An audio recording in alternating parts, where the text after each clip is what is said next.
Voter তালিকা থেকে নাম বাদ যাবার অভিযোগে দিকে দিকে উত্তেজনার খবর সামনে আসছে। আর এবার যা ঘটল গাইঘাটা বিধানসভার 38 নম্বর বুথে, সেখানে পানশিরা গ্রাম, সেখানে ঘটল উত্তেজনার ঘটনা। বুথের মহিলা বিএলওকে আটকে রাখার অভিযোগ গ্রামবাসীদের বিরুদ্ধে।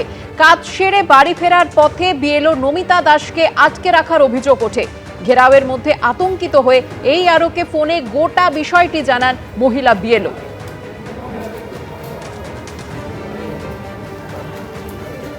আমতলা বলে একটা জায়গা আছে, সেখানে অনেক লোক জমায়েত ডেকে বলে পয়সা খেয়ে নাকি ভোট কেটে দিচ্ছে, আমি কেন কোন পার্টির হয়ে কাজ করছি, দানাই পানাই সব অনেক ধরনের কথাবার্তা ওনারা আমাকে বলেছে। তারপরে আমি আমার অফিসে ফোন করি, অফিস থেকে ফোন এসে পুলিশ প্রোটেকশন দিয়ে রেস্কিউ করে আমার বাড়িতে দিয়ে যায়। নিরাপত্তাহীনতায় ভুগছি আর মানসিক টেনশনেও খুব। এরপরে ফিল্ডে বেরোলে কি হবে। গ্রামবাসীদের বিরুদ্ধে যে অভিযোগ উঠেছে, বুথের মহিলা বিএলওকে আটকে রাখেন তারা। কাজ সেরে বাড়ি ফিরছিলেন বিএলও নমিতা দাস, তখন তাকে আটকে রাখা হয়। ঘেরাওয়ের মধ্যে আতঙ্কিত হয়ে এই আরোকে ফোনে গোটা বিষয়টি জানান মহিলা বিএলও। তৎক্ষণাৎ পুলিশকে বিষয়টি জানান এই আরো সুদীপ্তা ঘোষ। এই আরোর অভিযোগ পেয়ে ঘটনাস্থলে পৌঁছয় পুলিশ। আটকে থাকা মহিলা বিএলও নমিতা দাসকে মুক্ত করে পুলিশ। ভোটার তালিকা থেকে নাম বাদ যাবার অভিযোগেই এই ঘটনা ঘটল গাইঘাটা বিধানসভার 38 নম্বর বুথের পানশিরা গ্রামে। সমীরণ পাল আমাদের প্রতিনিধি রয়েছেন এই মুহূর্তে টেলিফোন লাইনে। সমীরণ, দেখো সুকর্ণা, যে ঘটনা ঘটেছে গাইঘাটা বিধানসভার 38 নম্বর বুথ, যেটা ইছাপুর 2 নম্বর গ্রাম পঞ্চায়েতের অন্তর্গত পানশিরা গ্রাম, এখানকার বিএলও অর্থাৎ 38 নম্বর বুথের বিএলও অঙ্গনওয়াড়ি কর্মী নমিতা দাস, তিনি যখন গত পরশুদিন বিকেলবেলা কাজ ছেড়ে বাড়ি ফিরছিলেন, পানশিরা গ্রামের বেশ কিছু গ্রামবাসী তাকে ঘিরে ধরে বিক্ষোভ দেখায় এবং যেখানে দেখা যাচ্ছে যে বেশ কিছু মানুষের নাম বাদ গেছে। এই কারণে সেই 872 জন ভোটের মধ্যে বেশ কিছু মানুষের নাম বাদ যাওয়ার কারণে তাকে ঘিরে বিক্ষোভ দেখাতে থাকেন।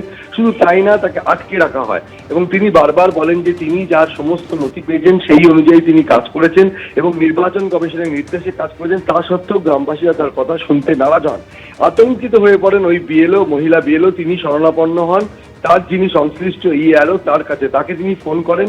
এই আরো খবর পাওয়ার সঙ্গে সঙ্গে তিনি পুলিশকে জানান। পুলিশ এবং কেন্দ্রীয় বাহিনী ঘটনাস্থলে পৌঁছয় এবং ওই বিএলও নমিতা দাসকে তারা উদ্ধার করে নিয়ে যায়। কিন্তু এই ঘটনাকে কেন্দ্র করে জোর রাজনৈতিক চাপানোতো শুরু হয়েছে। বিজেপির পক্ষ থেকে স্পষ্ট বলা হচ্ছে যে যে সমস্ত হিন্দু ভোটারদের নাম অন্যায়ভাবে বাদ দেওয়া হয়েছে এবং শুধু তাই না, শাসক দলের মদতে এই ধরনের বিএলওরা কাজ করছেন, সেই কারণে এই ঘটনা ঘটেছে।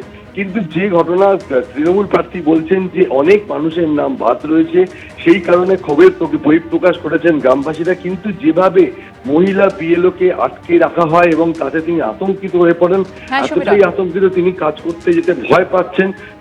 গোটা বিষয়টি তিনি এই আরোকে জানিয়েছেন। এই আরো জানাইছেন যে তিনি খবর পাওয়ার পর পুলিশকে জানান।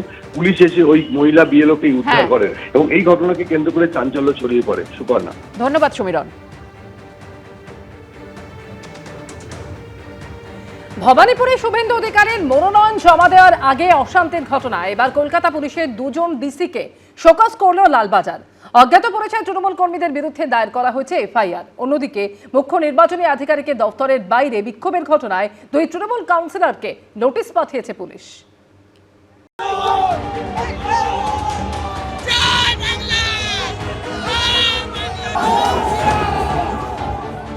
ভবানীপুরের বিজেপি প্রার্থী হিসেবে শুভেন্দু অধিকারীর মনোনয়ন পেশ ঘিরে বৃহস্পতিবার এভাবেই উত্তপ্ত পরিস্থিতি তৈরি হয় মমতা বন্দ্যোপাধ্যায়ের গড় হাজরা। এই ঘটনায় এবার নির্বাচন কমিশনের অভিযোগের ভিত্তিতে এফআইআর দায়ের করল পুলিশ। বৃহস্পতিবার ওই এলাকায় দায়িত্বে থাকা কলকাতা পুলিশের 2 জন ডিসিকে শোকজ করল লালবাজার। বৃহস্পতিবার একদিকে যখন অমিত শাহের রোড শো চলছে, সেই সময় হরিশ চ্যাটার্জি স্ট্রিটের মুখে বিক্ষোভ দেখাতে শুরু করেন তৃণমূলের কর্মী সমর্থকরা।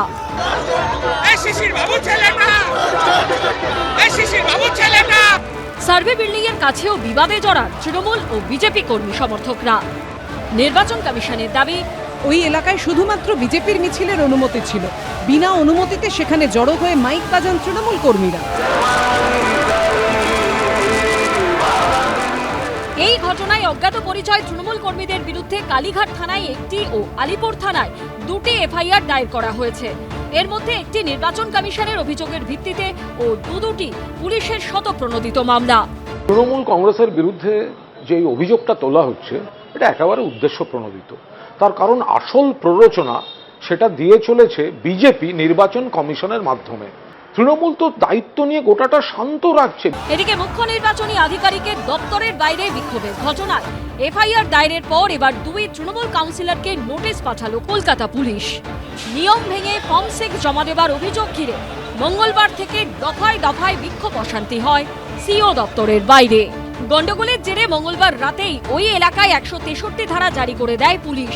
সিও দপ্তরের বাইরে থেকে তৃণমূলপন্থী সংগঠনের অবস্থান সরাতে গেলে পুলিশের সঙ্গে বচসা বেঁধে যায়।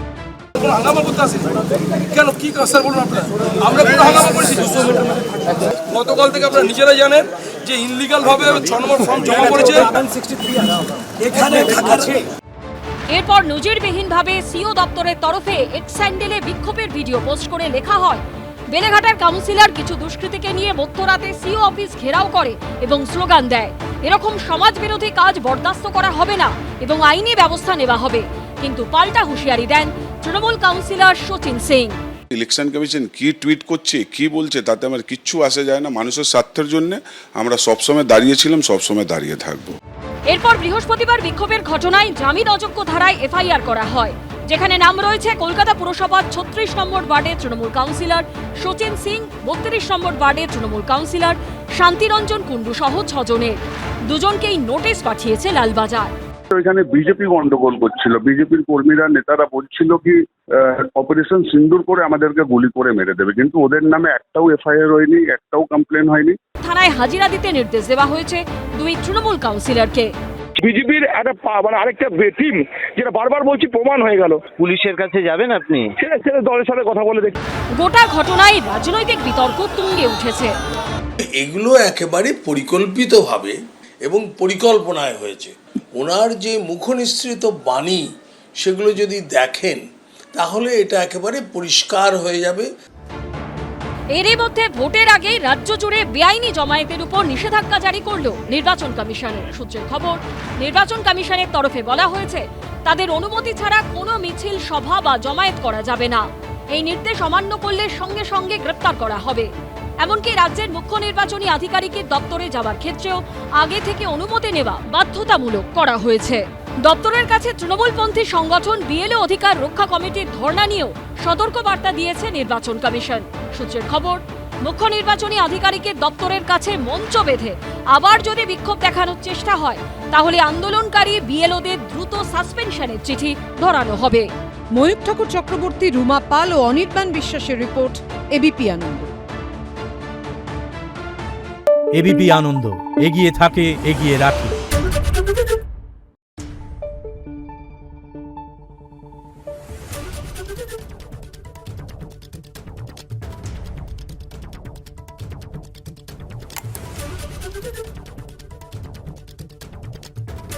Thank you.